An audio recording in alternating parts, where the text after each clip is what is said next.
جو دفاعی فوج ہے اس کو تیار کرنے کے لیے ہے۔ بہرحال ناظرین کرام، جو آج کی چوتھی بڑی خبر ہے یہ ایران سے ہے۔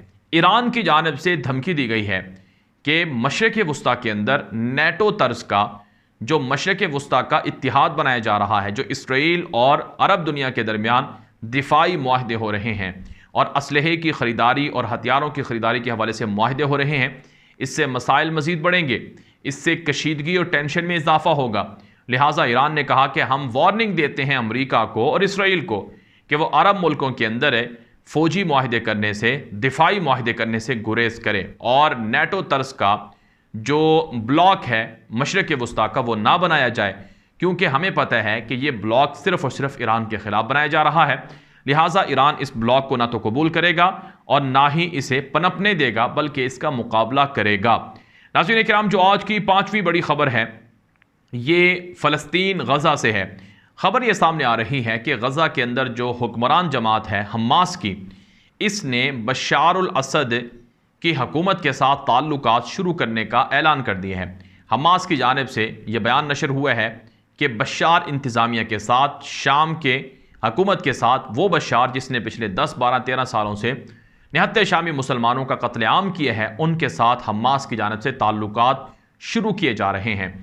ناظرین کرام، حماس کے بشار انتظامیہ کے ساتھ تعلقات پر دنیا بھر کے مسلمان رنجیدہ ہیں اور دنیا بھر کے مسلمانوں نے کہا ہے کہ حماس کو بشار جیسے قاتل درندے کے ساتھ، جس نے لاکھوں مسلمانوں کا خون بہایا، تعلقات شروع نہیں کرنے چاہیے۔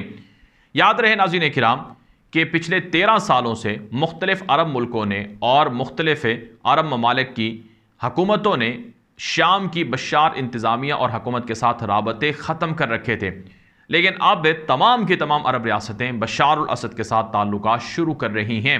اس میں یو اے بھی ہے، اس میں سعودی عرب بھی ہے، اس میں عراق بھی ہے، اس میں جارڈن بھی ہے، اس کے اندر مصر بھی ہے، اس کے اندر حماس بھی ہے، اس کے اندر محمود عباس کی حکومت بھی ہے۔ غرض تمام کے تمام جو عرب ممالک کے تعلقات ختم کیے ہوتے اب وہ تعلقات شروع کر رہے ہیں۔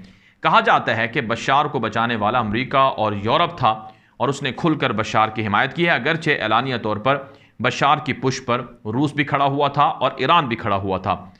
ناظرین کرام، جو آج کی چھٹی بڑی خبر ہے یہ مقبوضہ کشمیر سے ہے۔ مقبوضہ کشمیر کے اندر شدید بارشیں ہوئی ہیں جس کی وجہ سے 19 افراد بارشوں کی وجہ سے ہلاک ہوئے ہیں اور جاں بحق ہوئے ہیں اور ان کے گھر گر گئے ہیں اور درجنوں لوگ زخمی بھی ہوئے ہیں۔ دوسری طرف بھارت سے آئے ہوئے جو ہندو یاتری تھے جو امرناتھ یاترا پر آئے تھے، وہ بھی مختلف سیلاب کے دلدل کے اندر دھنسے ہیں اور اب تک اطلاعات یہ ہیں کہ درجنوں لوگ لاپتہ ہیں، ان کی تلاش جاری ہے اور درجنوں لوگ اس میں مارے گئے ہیں۔ ناظرین کرام، جو آج کی 7ویں بڑی خبر ہے یہ بھارت ہی سے ہے۔ خبر یہ ہے کہ مودی کا حشر بھی سری لنکا کے صدر گوٹا پایا راجا پکسے جیسا ہو سکتا ہے۔ بھارت کے اپوزیشن رہنماؤں نے نریندر مودی کو دھمکی دی ہے کہ تمہارا حشر بھی سری لنکن صدر کے جیسا ہو سکتا ہے۔ جیسا کہ سری لنکا کا صدر بھاگ گیا، فرار ہو گیا اور اس کو استعفیٰ دینا پڑا، اس کے محل پر مظاہرین نے قبضہ کر لیا، لوگوں نے قبضہ کر لیا اور اس کی جائیدادوں کو جلا دیا۔ ایسا ہی مودی کے ساتھ بھی ہو سکتا ہے، کیونکہ مودی بھی تشدد کی راہ اپنائے ہوئے ہے اور صرف ایک خاص فکر اور نظریے کو پروموٹ کر رہا ہے اور مخالفین کو کچل رہا ہے۔ لہٰذا مودی کو سری لنکا کے صدر کے حشر سے عبرت پکڑنی چاہیے۔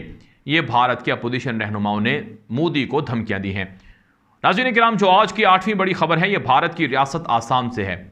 بھارت کی ریاست آسام کے اندر ایک ہندو شخص نے ہندوؤں کے دیوتا لارڈ شیوا کا روپ دھارا اور اس کا لباس پہنا۔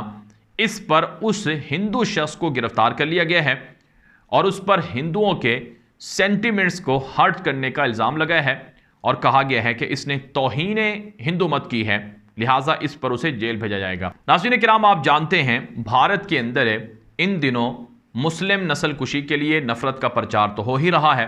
جب سے نوپور شرما نے رسول اکرم صلی اللہ علیہ وسلم کی شان میں گستاخی کی تھی، اس کے بعد سے بھارت کے اندر ہندوؤں کی توہین کے واقعات بھی سامنے آنے لگے ہیں، جس پر ہندو یہ کہتے ہیں کہ مسلمان ہمارے ہندو دیوی دیوتاؤں کی توہین کرتے ہیں۔ محمد زبیر نامی جو صحافی تھے ان کو گرفتار اسی وجہ سے کیا گیا کہ انہوں نے توہین ہندو مت کی ہے، ہندوؤں کی توہین کی ہے۔ حالانکہ نوپور شرما نے رسول اکرم صلی اللہ علیہ وسلم کی شان میں جو گستاخی کی، اس پر گرفتاری کا مطالبہ 1.5 ماہ کے بعد آج بھی بھارتی مسلمان کر رہے ہیں۔ لیکن اسے نہ تو گرفتار کیا گیا نہ ہی سزا دی گئی، بلکہ اس کی پروٹیکشن دی جا رہی ہے۔ ایف آئی آر جتنی کٹی ہیں اس میں بھی اس کو پولیس کو بھی اس تک پہنچنے نہیں دیا گیا ہے۔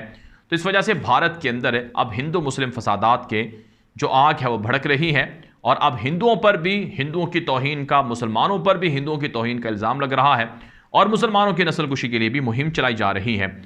ناظرین کرام، جو آج کی 9ویں بڑی خبر ہے یہ ایران سے ہے۔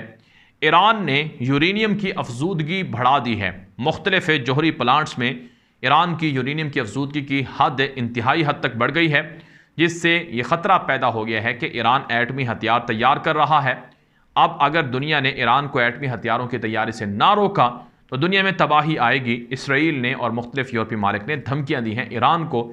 ایران یہ کہتا ہے کہ ہم اپنے دفاع کے لیے یہ ہتھیار تیار کر رہے ہیں۔ ناظرین کرام، جو آج کی 10ویں بڑی خبر ہے یہ جاپان سے ہے۔ جاپان کے سابق وزیر اعظم شنزو آبے کو گولی مار کر قتل کر دیا گیا تھا۔ ان کی ہلاکت کے بعد آج الیکشن ہو رہے ہیں جاپان کے اندر، جس میں حکومتی جماعت کو واضح برتری ملی ہے۔ جاپانی وزیر اعظم کو 3 دن قبل جاپان کے اندر ایک انتخابی کمپین سے جب وہ خطاب کر رہے تھے، ان کو پیچھے سے کسی سابق نیوی کے اہلکار نے گولی ماری تھی، اور اس نیوی کے اہلکار کا انکشاف یہ سامنے آیا ہے کہ دراصل شنزو آبے نے کوئی مذہبی گروہ بنایا تھا جس کے اندر اس کی والدہ شامل ہوئی تھی، اور اس کی والدہ نے اس گروپ میں شامل ہونے کے بعد گھر کی ساری جمع پونجی اس جماعت کو دے دی تھی، جس سے پورا گھر دیوالیہ ہو گیا تھا۔ اس لیے وہ جاپانی وزیر اعظم شنزو آبے کے خلاف تھا، اور اس نے خود بنائی ہوئی جو بندوق تھی اس کے ذریعے سے شنزو آبے کو قتل کیا ہے۔ بہرحال جاپان کے اندر سوگ کی فضا ہے، لیکن الیکشن کے اندر شنزو آبے کی جو جماعت ہے، جو کہ حکومتی جماعت ہے، وہ واضح طور پر برتری حاصل کر کے جیت چکی ہے۔ یہ ویڈیو دوستوں کے ساتھ نشر کر لیں تاکہ وہ بھی دنیا بھر کی ان 10 خبروں سے باخبر رہ سکیں، اور دنیا بھر کے احوال سے وہ باخبر رہ سکیں۔ مزید خبروں کے لیے میرا یوٹیوب چینل نیوز کی دنیا لازمی سبسکرائب کریں، اور اپنی رائے واٹس ایپ کے ذریعے سے بھی ہم تک پہنچا سکتے ہیں۔ اب تک کے لیے اتنا ہی، اجازت دیجیے۔ السلام علیکم ورحمۃ اللہ وبرکاتہ۔